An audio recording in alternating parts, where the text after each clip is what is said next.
नमस्कार दोस्तों, कोटड़ा टाइम्स में आप सभी का स्वागत है। आज आदि महोत्सव का दूसरा दिन है कोटड़ा में और अभी हम एक स्टॉल पर आए हैं, जानेंगे स्टॉल के बारे में।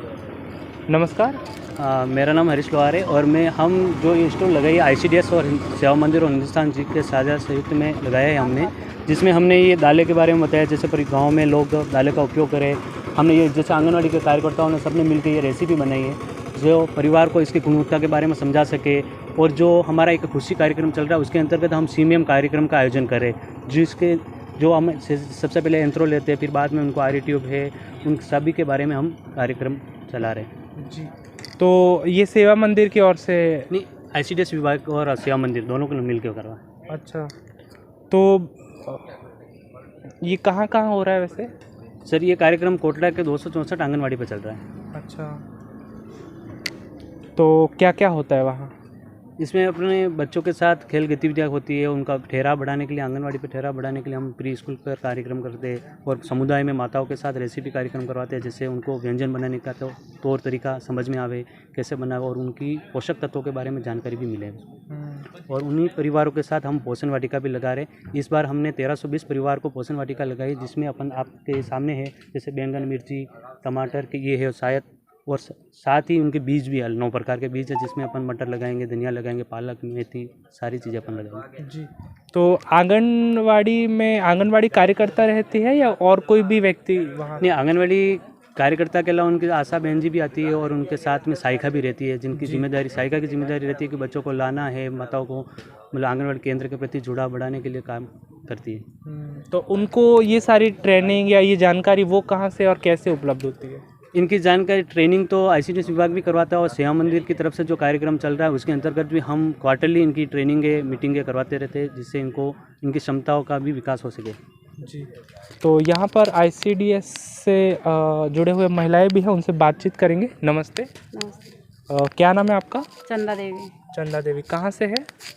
उपलथला, आंगनवाड़ी कार्यकर्ता। अच्छा, तो ये सब क्या इधर आइटम है, सामग्री है? ये हमारे आंगनवाड़ी में देते हैं, गर्भवती महिलाओं को देते हैं, छोटे बच्चों को देते हैं पोषार, और उनसे ही ये हमने बनाए हैं अपने से, ये सारे आटे का ये रेसिपी इसी में से बनाई है। इसमें 1-2 ही बाजार की है। अच्छा, बाकी सब इसी में से बनाई हुई है ये। अच्छा। और ये पोषार हमारा जो बच्चों को वितरण किया जाता है आंगनवाड़ी विभाग से, ICDS विभाग से, वो गर्भवती महिला और धात्री महिलाओं के लिए जो दिया जाता है वो हमने यहाँ पे रखा हुआ है। और उन्हीं चीज़ों से बच्चों को बना के हमने अभी इसमें कुछ व्यंजन बनाए हैं जो हम मतलब बच्चों को देते हैं। जी। तो वैसे मैंने देखा तो नहीं है आंगनबाड़ी में महिलाओं को देते हुए, लेकिन सुना है केवल ये जो पैकेट्स है वो दे दिए जाते हैं। तो इसकी कोई महिलाओं को ट्रेनिंग या बताया भी जाता है कि किस तरीके से बनाना है? हाँ, बता दिया जाता है सर। हम वहाँ जब इसको वितरण करते हैं उस वक्त उनको बता देते हैं कि किस प्रकार इसको बना के अपने बच्चों को खिलाया जा सकता है, जिससे बच्चों का पोषण अच्छा हो। जी, मैं चाहूँगा कि थोड़ा सा आप अगर 3-4 जो यहाँ पर ये पैकेट पड़े हैं उनका बताएं कि किस तरीके से कौन सी आइटम बनती है, तो शायद अभी देखने वाले जो लोग हैं उन्हें भी इसका नॉलेज हो सकता है। सर, ये वाला पैकेट है जैसे खिचड़ी का। जी। ये 6 माह से 3 वर्ष के बच्चों को दिया जाता है। ये खिचड़ी का इसमें सारे मसाले वगैरह सब कंप्लीट करके इस पैकेट को बनाया गया है। सिर्फ इसको पानी में उबाल के कंप्लीट पका के बच्चों को वितरण कर सकते हैं। कुछ भी नहीं डालना, आगे से सब तैयार है। सारी मसाला वगैरह सारा इसमें तेल वगैरह सब डाल के इसको कंप्लीट करके पैकेट बनाया गया, जो हम उबाल के इसको बच्चों को दे सकते हैं, जो बच्चों के लिए बहुत ही पोषण है। जी। उसके अलावा और कुछ गर्भवती महिलाओं के लिए भी है। ये गर्भवती महिला जी, उनके लिए ये बहुत अच्छा पैकेट दलिया बनाया गया है, जिसको खाने से उनके सेहत में बहुत अच्छा बदलाव आ सकता है। इसके अलावा और क्या? और सर, बच्चों के लिए नाश्ते में भी कुछ पैकेट हमारे को, एक नमकीन और एक मीठा मुरमुरे के पैकेट 2 दिए गए। एक तो मीठा मुरमुरा है और एक ये फीका मुरमुरा, मतलब नमकीन वाला, जो हम एक दिन वो वाला मीठा वाला दिया जाता है और एक दिन ये फीका वाला। जी। तो ये सब जो है वो आंगनबाड़ी के जरिए, आंगनबाड़ी सेंटर जो है उसके जरिए महिलाओं को दिया जाता है। हाँ, महिला और तो क्या ये देखा जाता है कि महिलाएं इसका उपयोग कर रही है या नहीं कर रही? देखा जाता है सर, हम होम विजिट करते हैं, घर पे जाके विजिट करते हैं और बताते हैं कि कौन सा आज क्या बनाया है, पूछ भी लेते हैं और उनका खाना देख भी लेते हैं सर। तो महिलाओं का क्या रिस्पॉन्स रहता है, वो क्या बताती है? वो बोलती है हमने बनाया हैगा, आपने दिया है ये नाश्ता, हमने घर पे बनाया हैगा, खाया है, अच्छा हैगा इससे। खुश होके बच्चे खाते हैं और महिलाएं भी खाती है। तो अभी बहुत सारी महिलाएं आपको सुन रही होगी, तो उन महिलाओं को आप क्या संदेश देना चाहेंगे? हम तो यही कहते हैं कि आप गर्भवती हो तो हमारे आंगनवाड़ी पे पंजीकरण कराओ और अपना नाश्ता है आप ले जाओ घर पे, बच्चों को अलग देते हैं और आपका अलग हैगा, तो बना के खाइए आप, फायदा रहेगा। जी, मेरे मन में एक और सवाल आ रहा है कि बहुत सारे बच्चे जो है वो कुपोषित होते हैं, कुपोषण का शिकार होते हैं, तो ऐसा क्यों होता है, इसके बारे में? जैसे महिलाओं को अपने बच्चों को आंगनवाड़ी से जोड़ना चाहिए। हम टाइम टू टाइम बुलाते हैं तो आंगनवाड़ी में बच्चों को भेजना चाहिए, उससे हम उनको पोषण के बारे में समझाएं तो बच्चों में सुधार आए। वैसे कुपोषित क्यों होते हैं बच्चे? कुपोषित तो ऐसे है कि सर खाने पीने का नहीं, कम उम्र में उनकी शादी कराई जाती है और अंतराल रहता है नहीं बच्चों का, तो वो लगातार प्रेग्नेंट होती है, तो उस हिसाब से वो मतलब वो बच्चा कुपोषण हो सकता है। माँ भी कुपोषण होती है तो बार बार वो होता है तो बच्चा फिर कुपोषण ही होता है। तो जैसे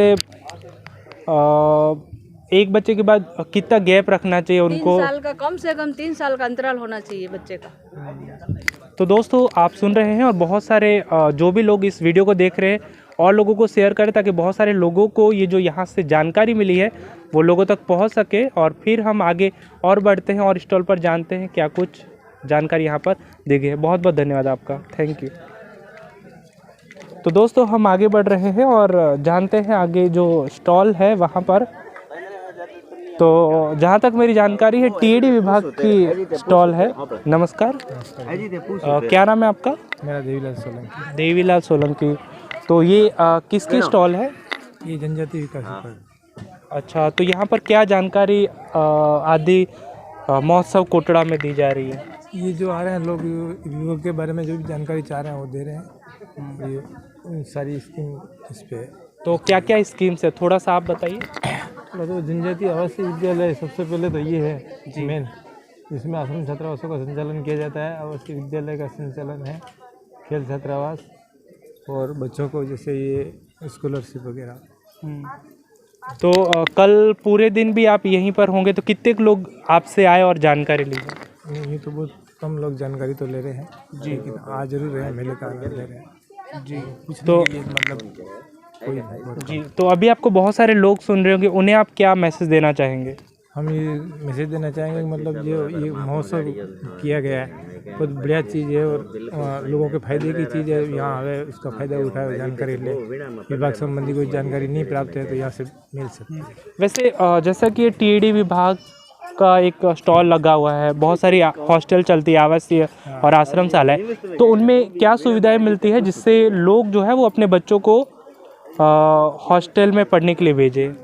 बच्चों को वहाँ रहने की सारी व्यवस्थाएं सरकार द्वारा फ्री की गई है, जिसमें मतलब जैसे सुबह उठने से खाना पीना, सोना, उठना बैठना सारी गवर्नमेंट की फ्री व्यवस्था है जी। और पढ़ने वाले बच्चे वहाँ रह करके, जिसके घर पे सुविधाएं उपलब्ध नहीं, वो वहाँ रह करके अच्छी तरह से अपनी पढ़ाई करके आगे बढ़ सकते हैं जी।